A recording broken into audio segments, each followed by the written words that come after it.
And hello again, everyone. Wait, hold on. This isn't a gaming stream. Give me a second. Much better. Ignore the reality cracking for a second there. And hello there, Atsa. Welcome. How's your day? Mine has been a little bit eventful, I would say. As you may have noticed, I do believe we had a little bit of a chat about this. Actually, no, I don't think it was with you. I had the chat with you the other day, or... No. I think I told you as well, didn't I, in Discord? Yeah, anyway. The world is at a bit of an impasse. It's a little bit, dare I say, shaky. And I don't mean just the big ones. There's been a lot of smaller ones. And let's just say that I haven't had... how do I put this? I haven't suffered from the events, but I have been through the events. Let's put it like that. That's the best way to put it, I guess. Normal day and you have a free week. Ooh, congratulations. May you enjoy it. So, the purpose of this stream. I have noticed, or rather, I've been thinking. Everyone is doing their usual. They're going out with their special someones, with their partners. They're enjoying the beauty of love. Now, you might be asking, why am I not doing the same thing? Well, that is simple. We mortals are... how do I say this? Eccentric beings. We don't often find companionship in the same way mortals do. Oh, before I go any further, Atsa, is the music okay? Is it too loud?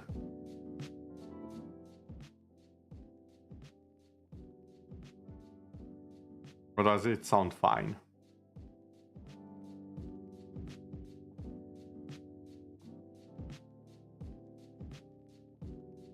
And to you, excellent. So, as I was saying, we mortals don't really find companionship in the same way you mortals do. Although it differs from immortal to immortal. Some of us spend all of time alone. Others, or maybe 1,000 years, maybe 2,000 years, we find a partner, be they mortal or immortal, then break up, then find another one. And there are those who find one partner and stay together for eternity. It's up to each person if they spend their time with someone or together. From that point of view, we're not that different from mortals. However, there are many tales, both of mortals and immortals, and all of them centered of love. Be it the folly of it, or the wonder of it. And I felt like this is a prime opportunity to tell some tales, enjoy some stories, and having a look at how love is shown throughout all of the multiverses. So, without any further ado, I would like to begin with one of my personal favorites, in fact. The love story of the twin stars is an ancient tale, one of two dragons. Now, you mortals probably know a lot of stories of dragons. However, I have a question. Have you ever thought why dragons in so many tales are so far away from each other, so isolated? Have you ever asked yourselves that? Well, as it turns out, long ago, after the Dragon God War, the dragons lost that war. And instead of executing them, like they did so many others before them, the gods, however, wanted to appear kind. Their true reasons were very different, but that's a story for another time. They decided to put a curse on the dragons. Their intelligence would be affected should they stay together. So the dragons split fearful of losing their sentience in all the corners of the world. However, even among the dragons, some refused to be apart. One such dragon held the name of Jornebald. Their partner, hold on a second,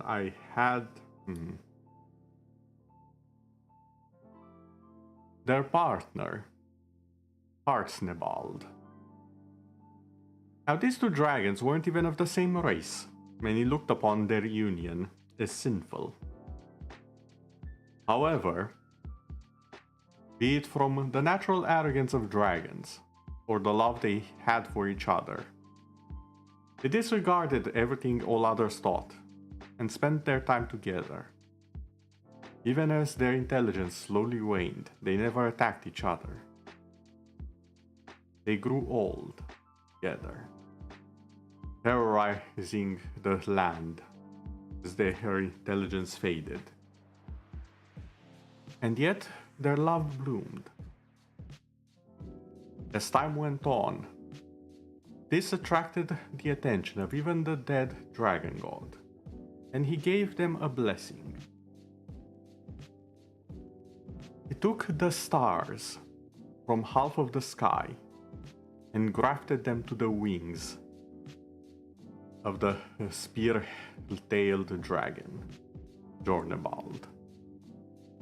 He took the other half of the night sky and grafted it to the spiked and horned vision of Harsnebald, and gave them each a title, the East and the West Star, for they would only shine in the hearts and memories of their people. Sadly, this is not where the story ends. For Jornebald, living up to his second title as protector, had to eventually sacrifice itself to save the life of its companion when the humans attacked. After all, their intelligence faded. They were rampaging across the land, cities ablaze. The humans slew Jornebald while aiming for the mate. Harsnebald, in sorrow, turned its body into stone and protected the body of the fallen star so that the humans cannot ever reach it. It is said that a similar statue of a dragon hovering over the bones of another now rests in a city that is currently dedicated to their worship and to living in peace with the dragons, in memory of the legend of the star who fell so that the other can rise. And yet, both stars remained together in the end.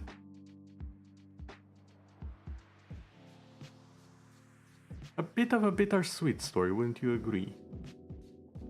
Throughout it all, they both cared for each other. Even as intelligence faded, one of the things that humans treasure above everything else, they still put their hearts above everything they desired. They defended each other to the very end. That is where this story ends. Now, what did you think of it?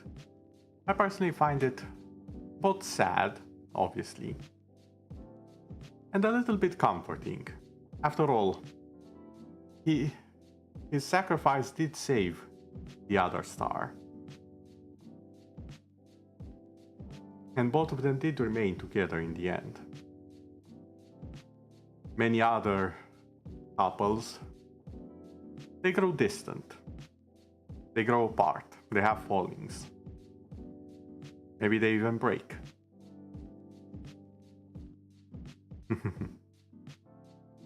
Of course, Atsa, it's why both streams are available. You may switch to them as you wish. But yes, that was the story of the twin star dragons. Two dragons so different, yet love kept them together. Beyond curses, beyond the very rage of humankind. They remained together. They helped each other best as they could. I personally find it a bit of an inspiring story when you look at it like that.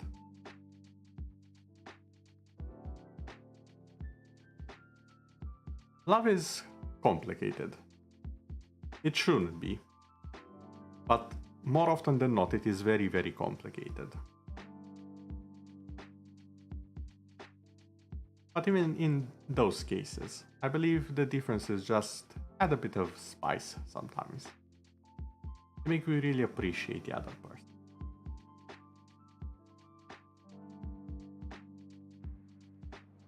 Now then, let us change to a different story, one far closer to that of mortal kind. Long, long ago, in a distant land that is familiar to some of you mortals, there lived a paladin. Her name was lost to time eventually, I believe, although I still can perfectly recall it myself. But she was in love with a betrayer, someone who betrayed both her and her kingdom, unleashing a plague upon the land. She refused to believe her lover could be so vile, so wretched. And she shielded him, protected him from all doubts, all accusations. In the end, they both fell, both betrayed. The paladin herself fell all the way to hell for her transgressions, as she picked love over the fate of the gods, as well as her loyalty to the crown. She laid in ice for centuries, until a hero arrived in the Nine Hells, broke her bonds, and asked her to join on their quest to retrieve their own soul. The paladin accepted. She had little to lose after all. The BGM is a bit loud. Okay. Taking it a bit down. Better now?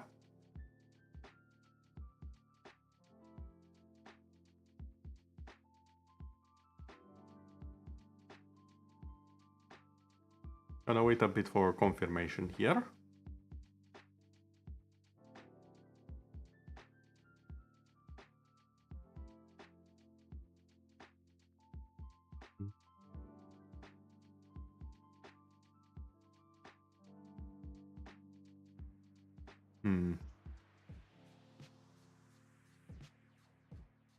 Okay, it's good now.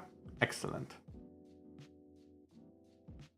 While traveling with the hero, you noticed a few things. You noticed who she really was. She came to accept her sin, and she refound the love of the god she once forsook. She thought herself abandoned, without really seeing she was the one who abandoned the love of those around her.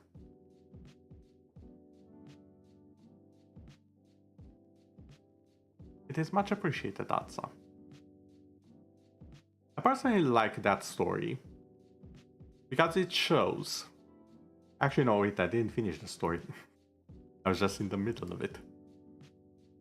After noticing this, the paladin made one final pledge, once again to the god that if that god of justice would have her, she would not break her vows again.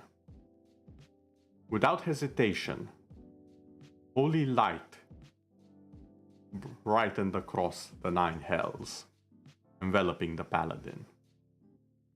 She then realized the love of her god never abandoned her. She simply rejected it, forgot about it in her rage and sadness. She helped the hero accomplish his task, and they went together back to the above world, the paladin herself being granted a new life. I personally like that story, back to what I was saying before, because it shows that sometimes we are so full of hatred just because things did not work out. We find it hard to see the people who do care about us, even though they are there for us from beginning to end, even if it doesn't seem like it.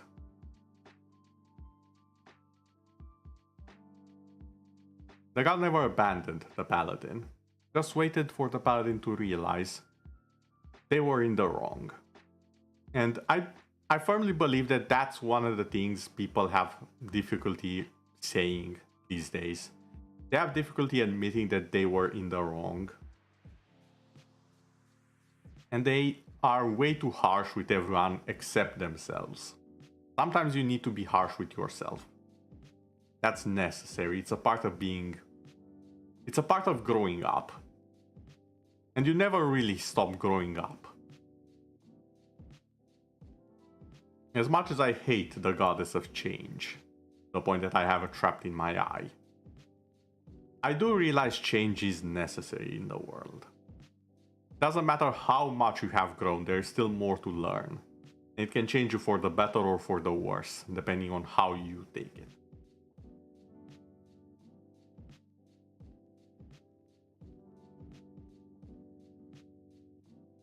Again, there is a lesson to be learned here.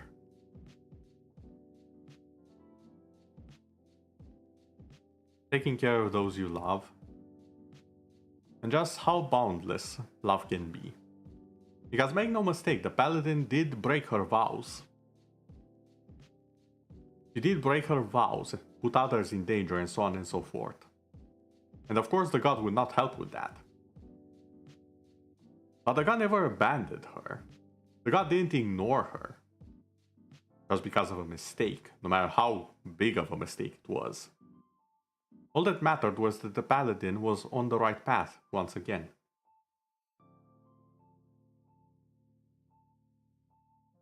And that's kind of the thing that people forget these days. They're like, oh, you made a mistake. Fine. Cancelled. Never let me see you again. No. People need to learn to forgive something. Some things can be forgiven. It's not all, oh, you have bought the wrong ketchup sauce. To jail with you. Oh, you're playing that game. To the 9 hells you be damned. Oh, you don't agree with gun laws. Nah, we're gonna just lock you up.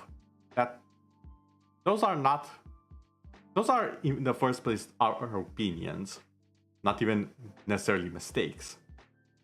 And secondly, people should be able to, even if, let's say, they were mistakes, people should be able to forgive something as tiny as that.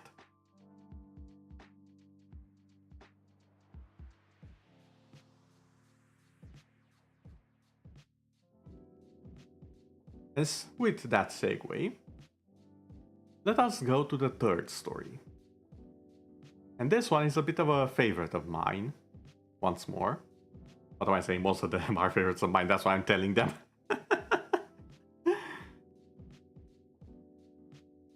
But yeah, this one. There once were 2 good friends, children at the time. One would be said to be the very mirror image of the other. They both had divorced parents.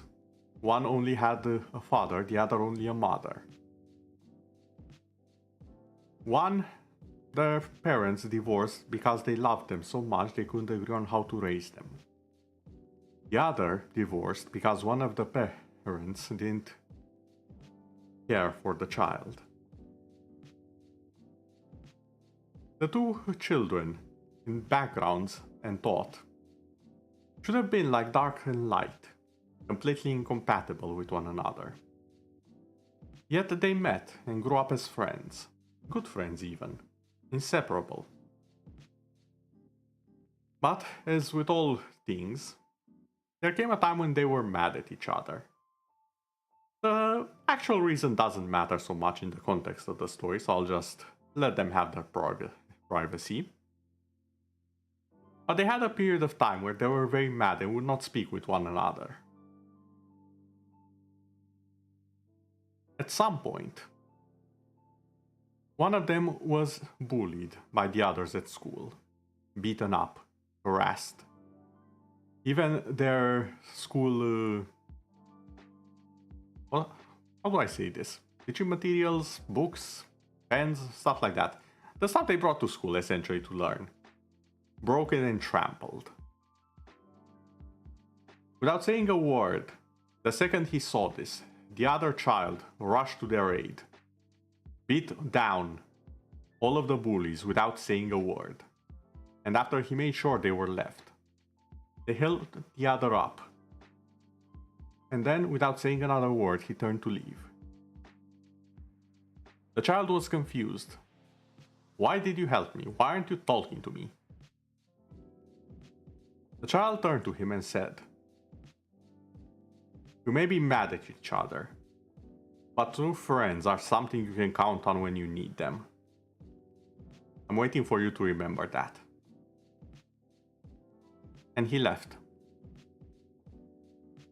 The second day, when they met at school, the one who was attacked apologized for whatever argument they had. They became good friends again, never again to fight each other. The irony is, their entire argument was spawned of something very minor, very insignificant. The first child's argument was, if you don't, how can you be like this? How can you support something so bad? The other's argument was, this is something insignificant. Whether I do it or not, nothing will change. The only thing I'm doing is depriving myself of something. So they had a fight. Not literal fight, but they got angry with each other. They wouldn't speak to each other. How can I count on you to be my friend if you won't do such a tiny request? Was the argument that sparked it all. Ironically, the argument that ended it all was, true friends help each other when in need. You didn't need me to stop doing that little thing. That was something you needed to do yourself for your own peace of mind. And I respected that. But don't ask that of me, when it's not something that will actually help you.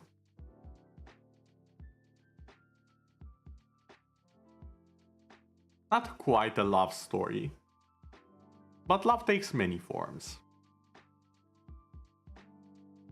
Definitely not a Valentine story, I should say, but you get the gist, the idea that I'm trying to impart here.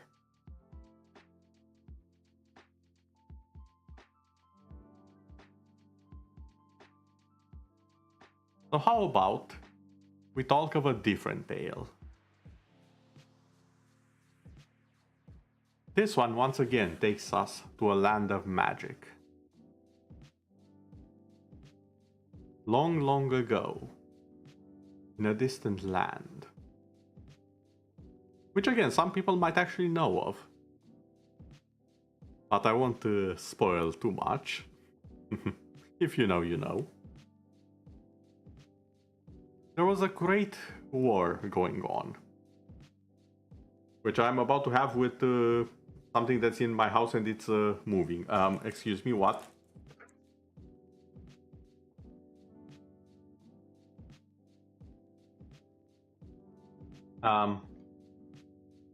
Okay, I'm just gonna take this away for now. Solve it a bit later. Yeah, so apparently I had an insect issue here in the void. Don't mind me. One day I'm gonna find a way to make it so insects do not spawn in the void. Today is not that day. Yeah, everything's okay. I just had a... What was it? Not a moth. It's the smaller thing that eats clothes. I had one of those in here. Pretty big too. It's fine, I got it.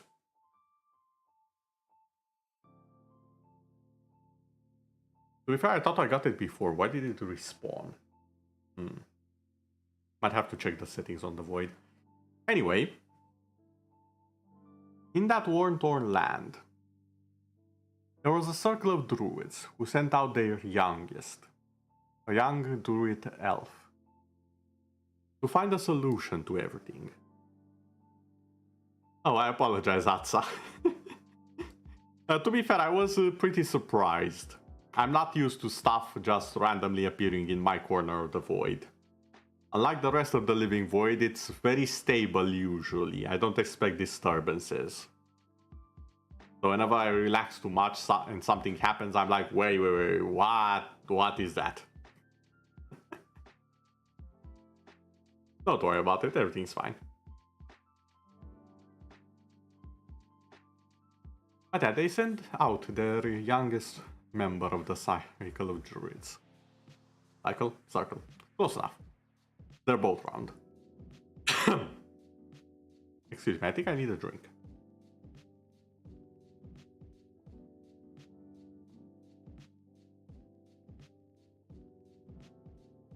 There we go. In her search, she found what would later be known as the Heroes' Party and joined them. Throughout many encounters, she grew close to the hero, learning to love him, something she didn't think it was even possible for her. Yet came a time when they had to return to her circle of druids, ask them for help, only to notice the druids had been corrupted. And as they saw the atrocities the druids make, her own mind began hearing the whispers.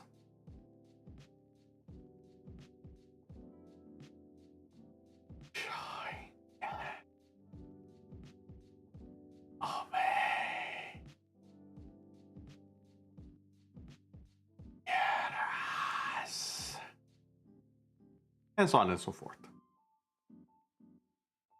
Naturally, she tried to oppose it at first, but the closer she got to the source of the corruption, the louder the voices. You will obey. Join us. Obey. Of course, no mortal mind can last against the horrors that were taking control over the woods. Caved in, attacked her own allies. The hero looked at her and tried to bring her back. He did his best. And his voice did reach, succeeding in pulling her away from the corruption.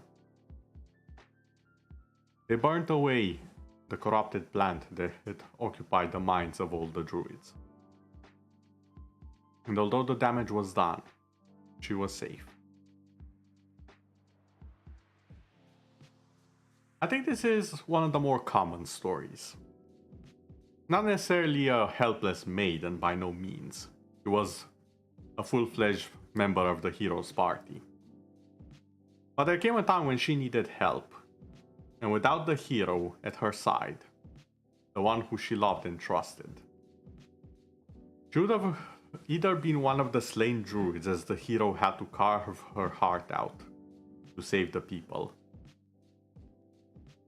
or she would have been the one to carve out the hero's heart and plant it at the roots of the fell tree. Both outcomes that would bring many a tear should they have come to pass. Luckily for that world, that was not the case. Love prevailed, and his words reached her in time. However, as you might know, there are a lot of worlds out there, a lot of possibilities. And in some of them, that love was not enough. Or it never forced her to begin with. There are, of course, more, how do I say this, less tragic ends to that tale. Although still pretty bad. For example, she might never have met the hero's party. Wandered around until she faced the enemy all alone.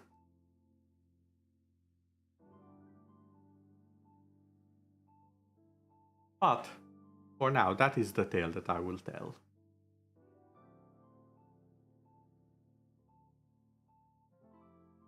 One of a hero who managed to save what was precious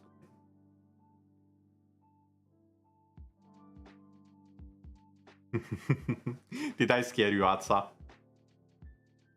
That was not the voice changer, by the way.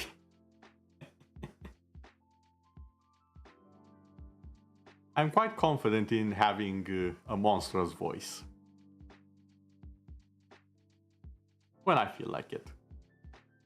Which reminds me, this is not exactly a Valentine's tale, but it is a short and funny tale.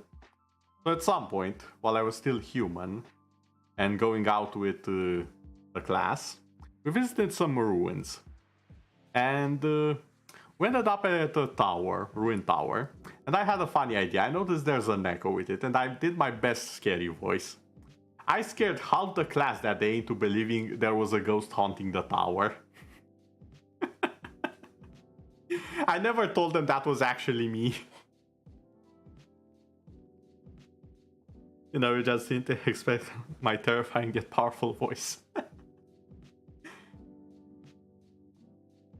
Well, now.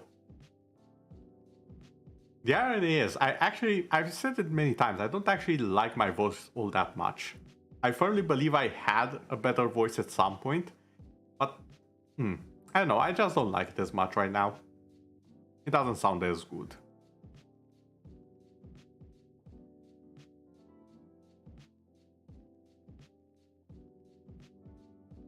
Maybe because I'm remembering my human voice. That might be it. I've always been weird for an immortal. I've mentioned it in the lore post as well. Even among immortals, I'm a bit of a weirdo. I think the best description someone gave me was far too human for an immortal and far too immortal for a human. An odd mix, an oddball. And honestly, I'm fine with it. Just a little bit of a stretch. There we go.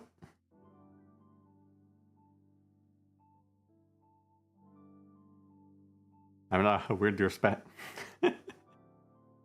Atsa. I'm sorry to tell you, but I'm not dumb enough to believe that. No insult to anyone who thinks that, but when you say you're not weird, you're special, to me that either means unique, which is a far better way of saying it, or that means you are weird, but I'm being kind and not and generous. Again, no offense, I'm not taking offense, but I don't agree with that one.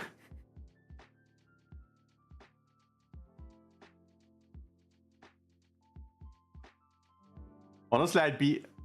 One of my best friends used to say, I'd be worried if there were more of you in the world. Not because the world couldn't do with more of me, but because there would be something seriously wrong with the world if there were more of me. Never met someone like you? Yeah, that's exactly what my best friend always used to say.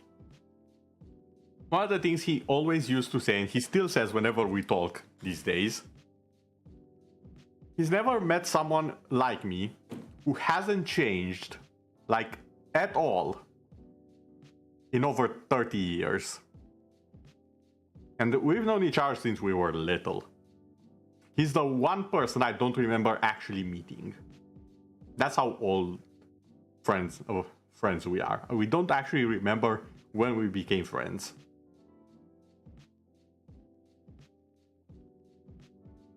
But that he literally said, and I quote, "I've never met someone like you. Everyone changes even a little bit. They grow more mature. They grow different ideas, different principles.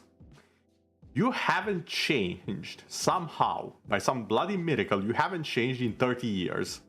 And it's not because you've remained childish. How the hell did you do that?" Okay, the last part I added it myself, but still. And honestly, I don't have an answer for him. I've just, I don't know, always been me, I guess. Might have to do with my mortality, really. Because let's be honest, immortals don't change at the drop of a hat like humans do. Oh, I assure you, I would tell in a nanosecond if you were. You know all of those cheesy, like, oh yeah, they were best friends, nothing got between them, they could read each other's minds, BS that you see in shows? I literally had that with my friend. Like, if at some point, for no reason, my leg would hurt, I would open up my phone and I'd dial him and I'd be like, okay, what did you do to your left foot? And he'd be like, oh, I hit it on the table this morning. Okay, yeah, I knew it had to be you. That's literally the relationship we have. Like, if one of us is hurt for whatever bloody reason, the other feels it across the damn country.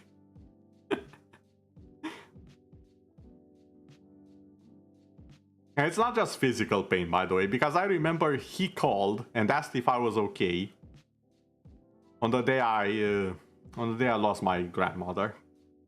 Nothing prompted him to do it. He just called and asked me if I was okay. It meant a lot. But yeah, that silly thing that everyone says, oh yeah, that's not possible, that's not happening. I have that. I'm blessed to say that I actually do have a friend that's... I literally can say he's my best friend and there cannot be someone better. Like, it's physically impossible. I'm blessed to be able to say that, honestly.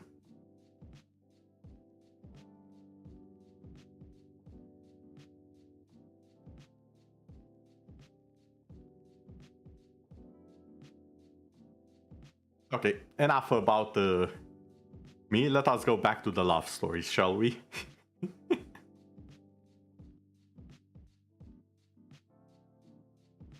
What would be a good love story to say? I honestly only prepared these, and I expected myself to go into more detail, but I just speed ran them, to be honest.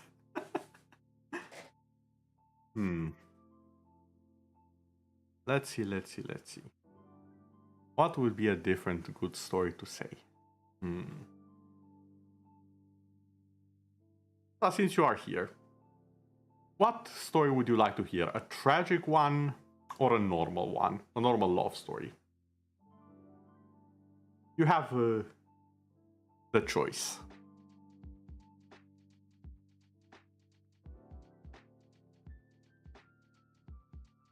Normal, I expected as much.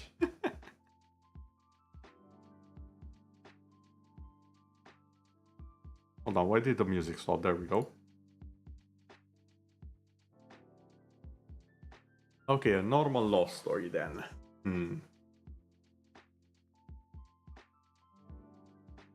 No, coming up with the story is my part.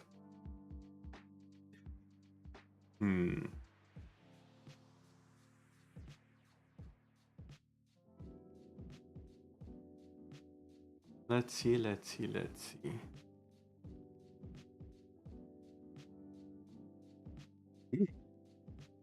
I think I know a good one. Although that's kind of long. Can I shorten it a bit? Hmm.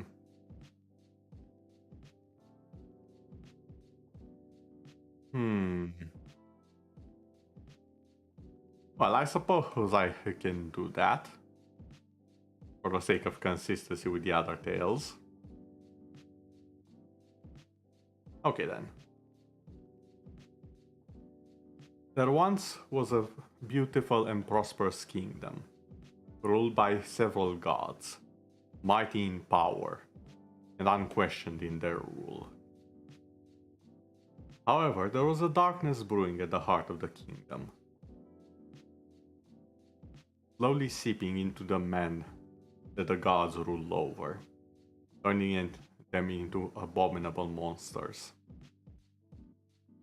Out of fear, the gods lashed out, gathering the afflicted and sending them to the north. In time, that place came to be known as the Asylum. However, the gods knew that eventually the beasts and monsters that came from man would overrun them. So instead, what he did was take one of the goddesses, the daughter of the main god, and sent her far away to be safe, and married her off to a Lord of Flame. The Lord of Flame, however, cared more for the goddess and her own opinion than whatever else was expected of him. He pretended to accept the marriage, kept the goddess safe, but in truth, he allowed her to do as she pleased. He never touched her, never defiled her. And when the time came that she had someone she truly loved, he used all of his power to let her escape, flee, and vanish from sight. No one actually knew when the goddess fled, or what happened to her afterwards. Only that she was now in the arms of her beloved. As for the fire god, he was alas also forgotten.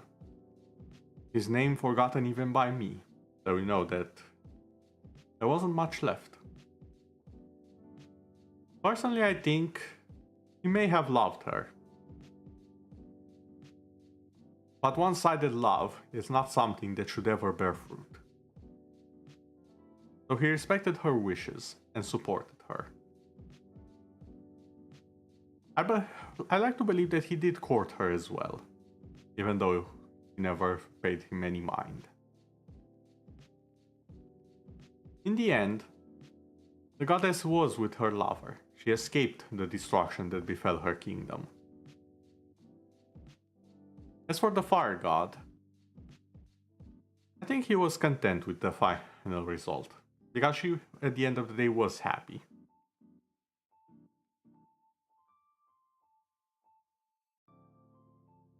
And that is the story of Dark Souls 2.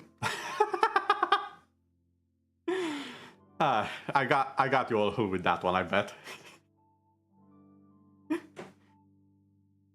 I'm not joking, by the way. That's literally one of the very obscure stories of Dark Souls 2. I'm having a bit too much fun with this, I'll say.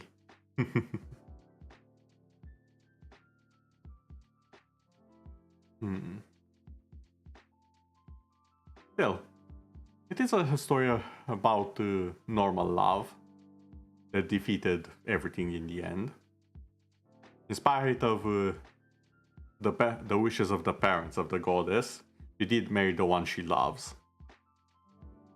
And in spite of the hatred of humanity, their hatred never touched her. She was fine with her god in a different, distant land. I do feel kind of bad for the fire god though. I think he was content with the result. After all he ever wished for was her happiness. And she was happy in the end.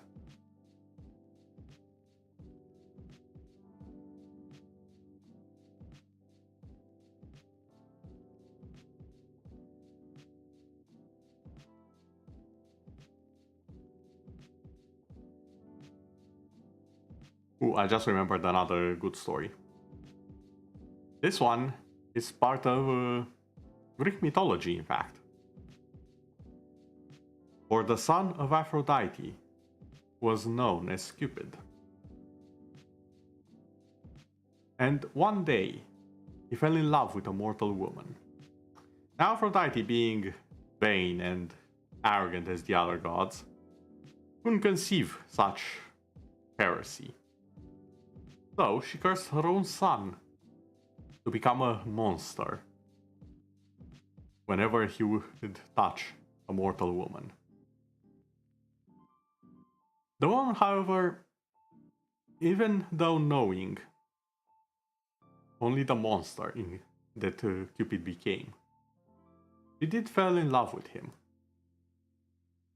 Especially after he fought Hercules himself, who was deceived by Aphrodite. Hercules thought he was fighting a monster, not one of his relatives. In the end, Aphrodite is conceded in the face of her own element, true love. And Cupid got to marry the woman. Now granted, Hercules had a little bit of convincing to do here and there with his sister. And for anyone who doesn't know, yes, Aphrodite is technically half-sister to Hercules.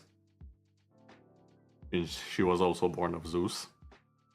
Then again, you can say that about a lot of things. A lot of things were born of Zeus. And yes, I did have to sneak in a Zeus story. Like, come on. The joke in the mythology... I wouldn't say fanatics, mythology enjoyers, let's put it like that, is that Zeus slept with everything that moved and did not move. This includes a lake, by the way. Zeus slept with a lake. I would like everyone to take a moment and consider the amount of determination this man had. This god had, that he slept with a lake.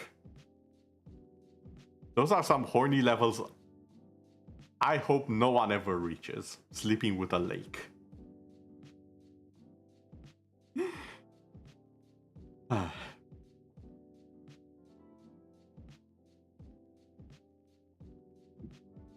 There we go.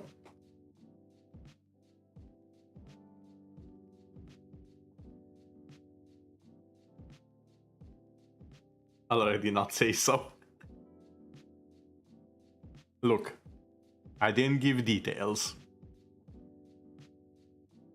All I said was that Zeus went for a dip in the lake.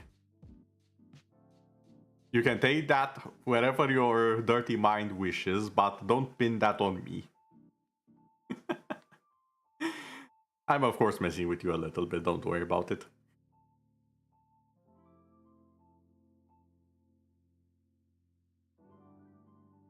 Hey, come on, it's bloody Valentine's Day. At least one little tiny joke I should be allowed, right? Besides, again, I had to include Zeus somehow. Aphrodite may be the goddess of love, but Zeus was definitely the lover god.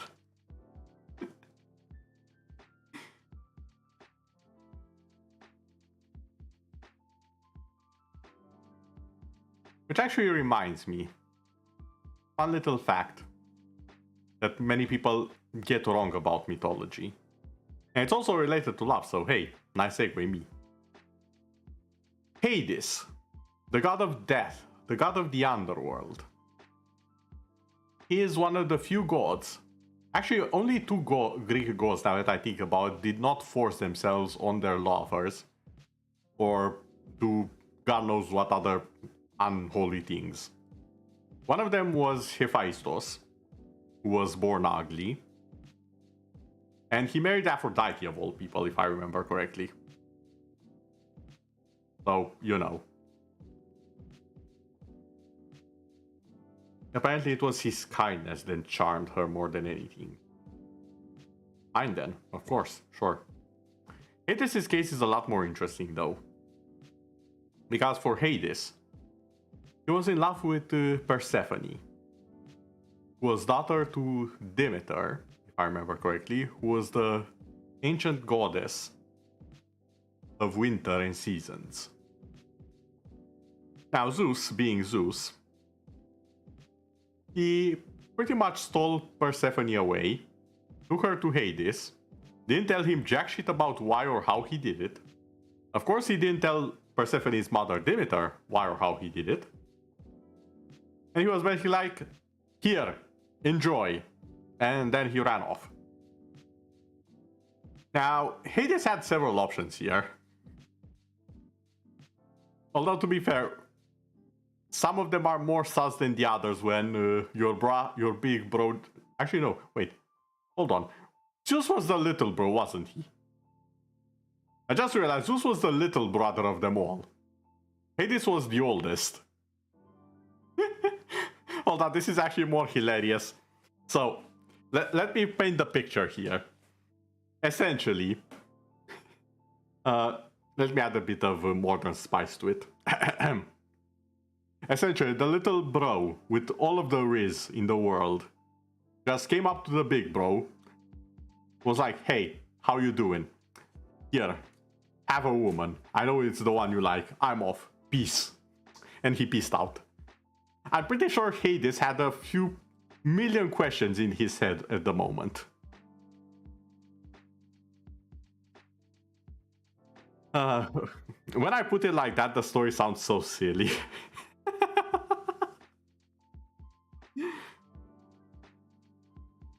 Ah, God. Now I'm picturing Zeus in like a rapper outfit and rhyming all of his lines, and it hurts. Oh god, this was a bad idea. Anyway, seeing as he did love Persephone in the end, and she did ask to be hidden away from her mother, Hades took her to the underworld and hid her away. Now, the story is very wildly here, because some say that, oh, he gave Persephone to eat food of the underworld and that's why she can never truly leave. Others say that Zeus did that before Persephone even arrived and Hades was basically stuck with her. Others say Persephone willingly took fruits of the underworld in spite of the fact Hades told her not to do it. Regardless of what happened, eventually, Demeter, Persephone's mother, found out, was understandably enraged, like, come on, Zeus stole her daughter and basically delivered her to her brother.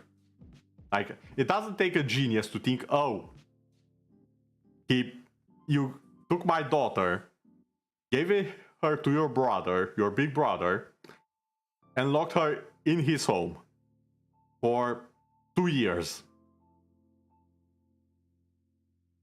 Yeah, something happened. I'm gonna buzz the door down.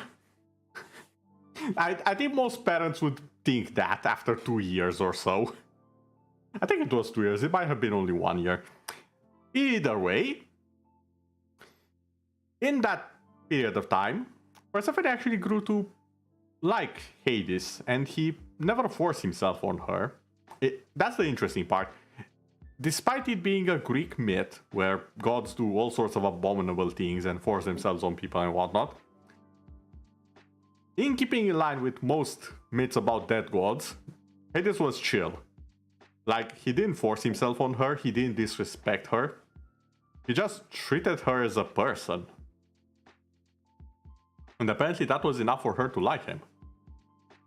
And to be fair, when the alternative is all the other gods, yeah, a normal person sounds quite acceptable, not gonna lie.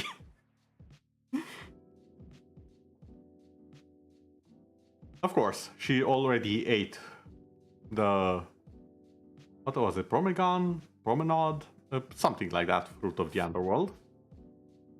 So she couldn't permanently leave. So they made a deal. Hades and her mother. Half the year, Persephone would spend with her mother, and half the year she would spend with her husband, now husband, Hades. Tales almost universally agree that Hades weeps every time when she is not in the other world, and rejoices each time she arrives. I think that's honestly a pretty sweet tale. It began with Zeus's prank, but in the end it did bring two lovers together, even though they weren't quite lovers at that point. And they mostly acted like men and women about, like grown adults about it. They weren't like, oh yeah, let's destroy the underworld, let's wage war, yeah.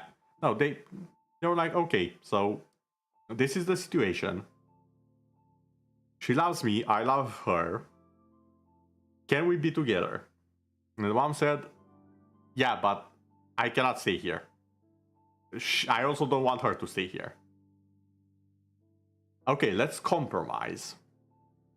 Half the year she stays with me and half the year she stays with you. Is that acceptable?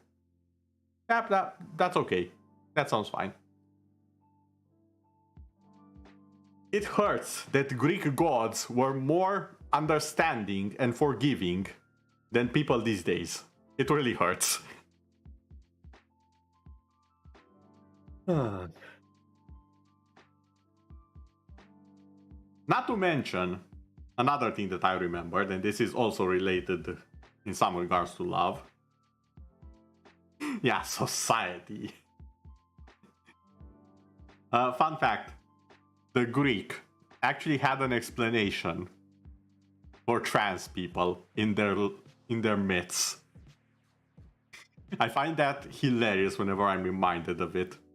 Like, the Greek gods and the Greek were more accepting of this than people in our age.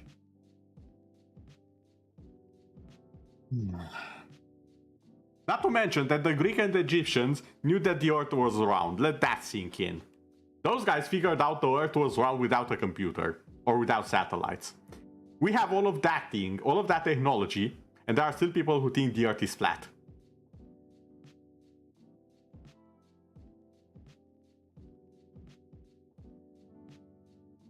It's one of those things when, I wonder what's happening on in the world. Oh, wait. I'm like, what's happening in the world?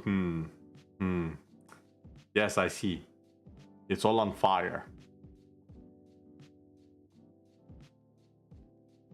Let's put that back.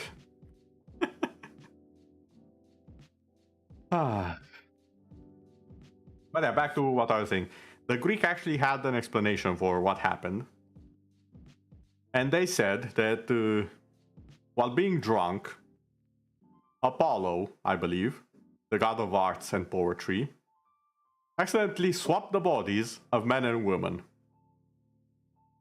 So that's why we have trans people. That was something the Greek made up and everyone was okay with.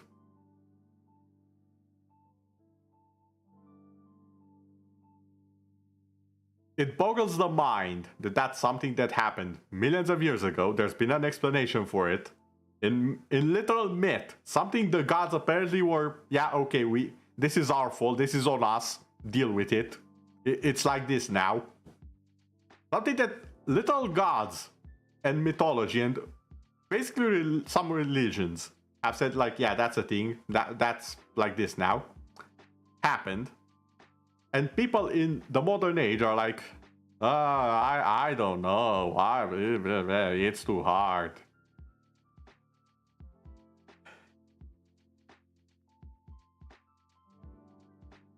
Yeah, so society. Sometimes I question why I allowed society. Yeah, exactly. It's I don't have anything against them. The only thing that I might have with them is that they're going about their own cause wrong. At least in my opinion.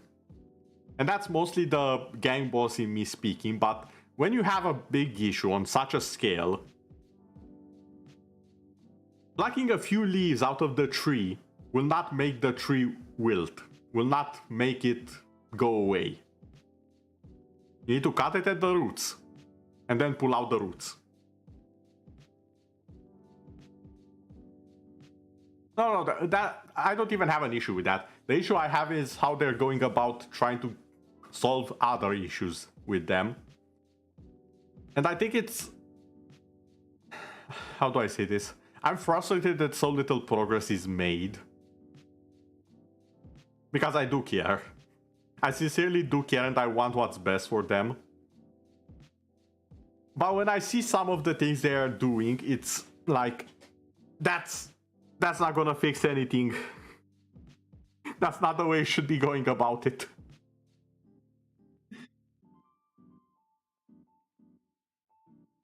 You know what I mean? It's like, I want to help them. But sometimes it's best to focus your efforts elsewhere where it actually helps. That's all I'm gonna say on the subject.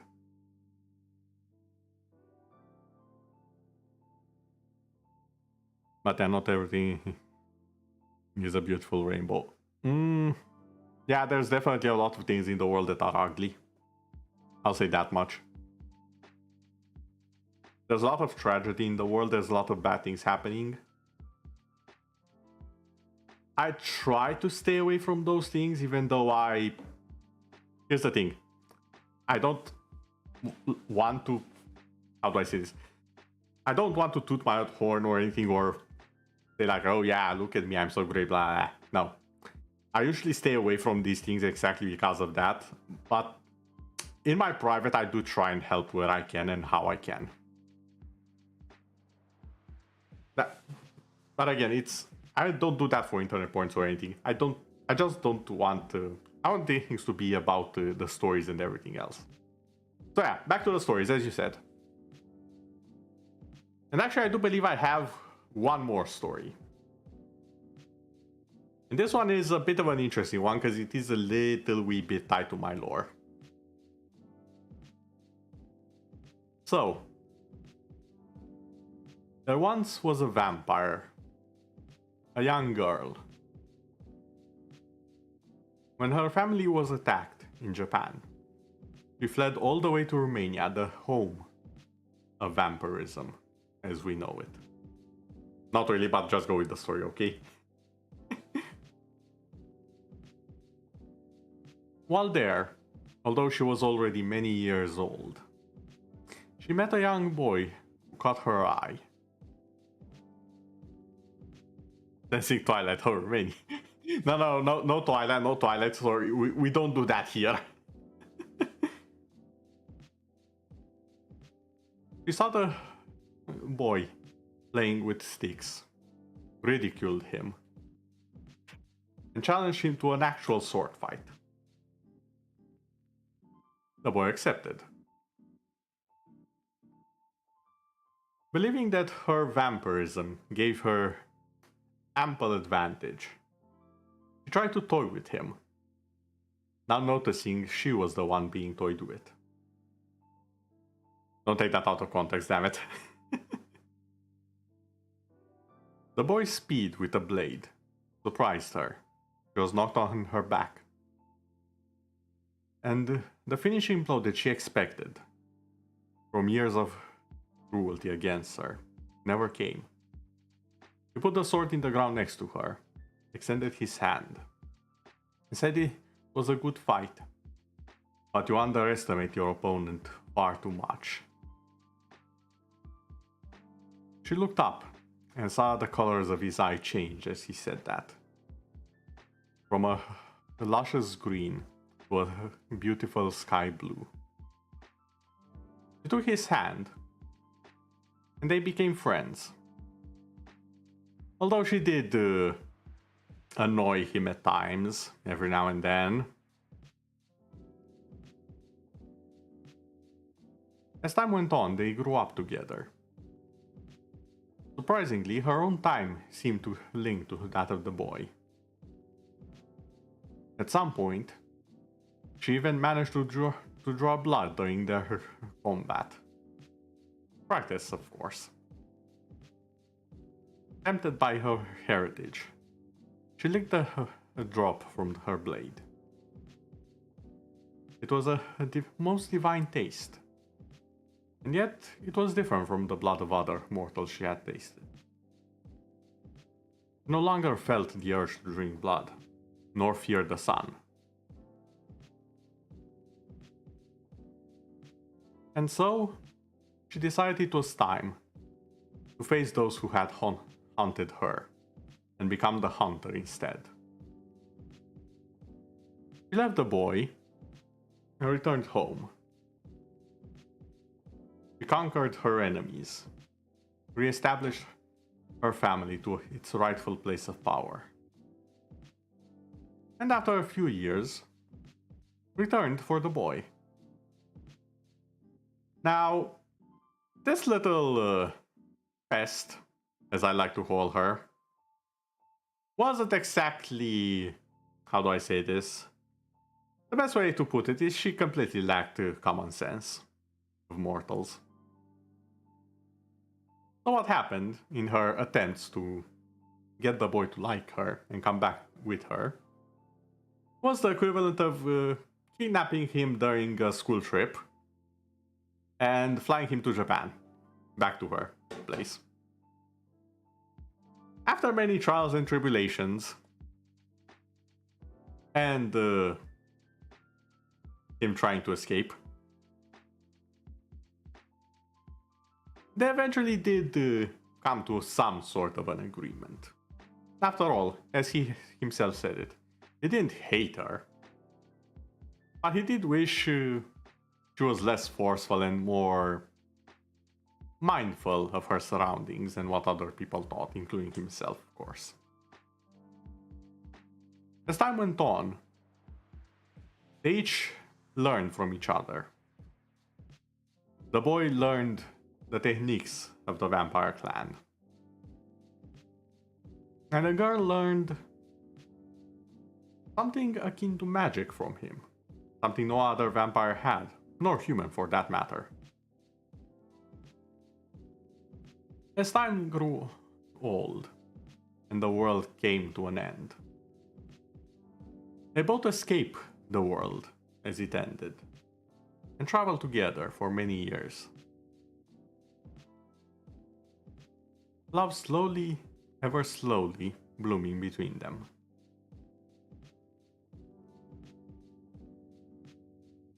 As for what happened to the two, that's a bit of a long story.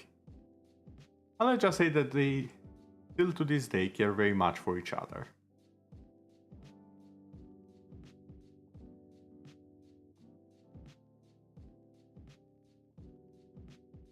I feel like I did a very poor job with that last one. Although what I want to say is that sometimes when you love someone... Huh? Okay. Had to change the music for a bit. That one didn't sound so good. But yeah, what I want to say, that last story. It's basically a story of how, when you love someone, you slowly do get some of their traits. And vice versa, of course, if the love is mutual. You both learn from each other. That's what love is. You uphold each other up. You pull each other higher. That's basically what happened with the boy and the girl. He learned fighting techniques and how monsters and immortals fought. And she learned the common sense of mortals, as well as things that only he could do. They each drew on each other's power and made each other a better person in the end. Even though there were hiccups here and there.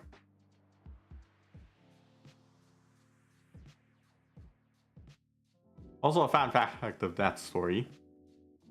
The boy never beat her again after that first day.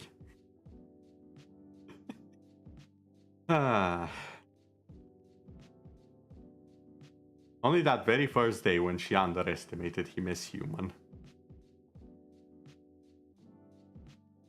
Shows you can really find love in the most unlikely of places.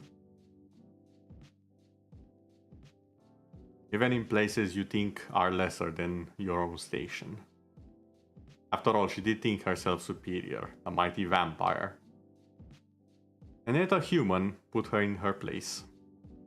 Which wasn't necessarily above him, mind you. But it wasn't on the pedestal she put herself on.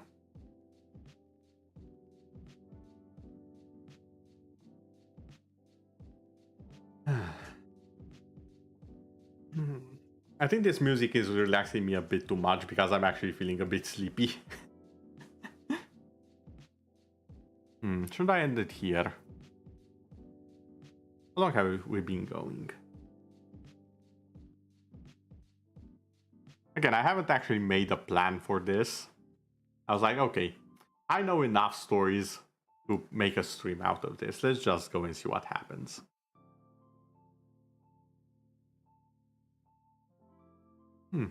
Made past an hour. You know what? Considering it is a special day, I think I've I've hogged enough of everyone's time. I think I will be ending it here for now. However, if you'd be willing to stick around, Latsa, I would like to at least find what do I call it? Someone to raid.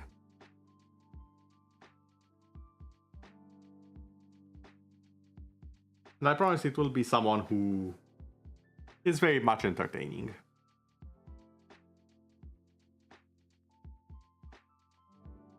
Let's see.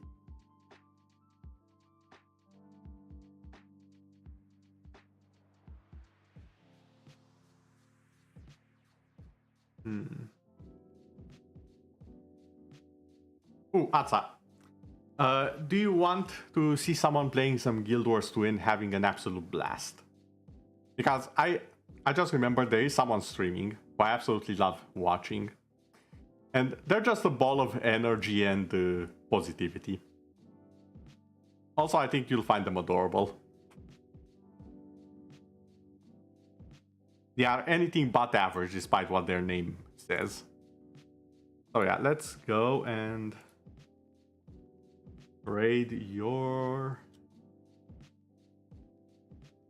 average vanilla.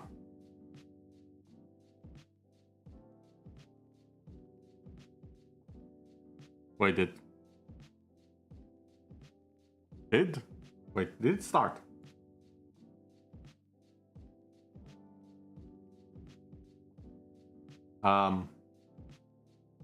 Wait, I'm confused. Oh, apparently I'm already what? Apparently I'm already raiding.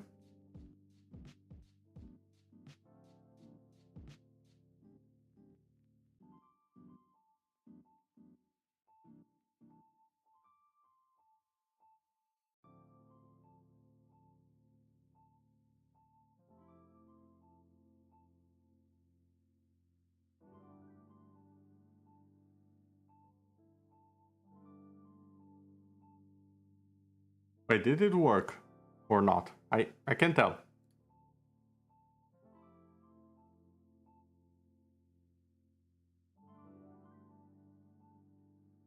Okay, hold on.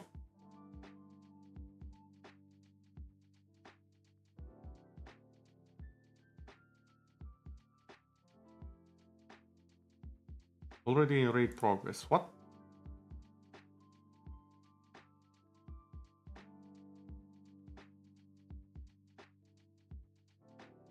Did Twitch mess up again?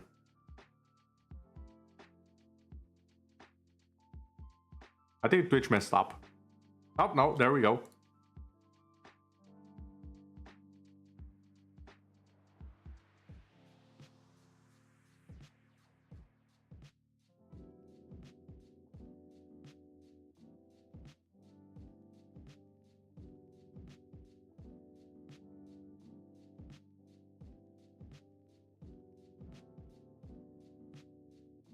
Okay, so this is over for now. Sorry for keeping everyone on the YouTube side so long.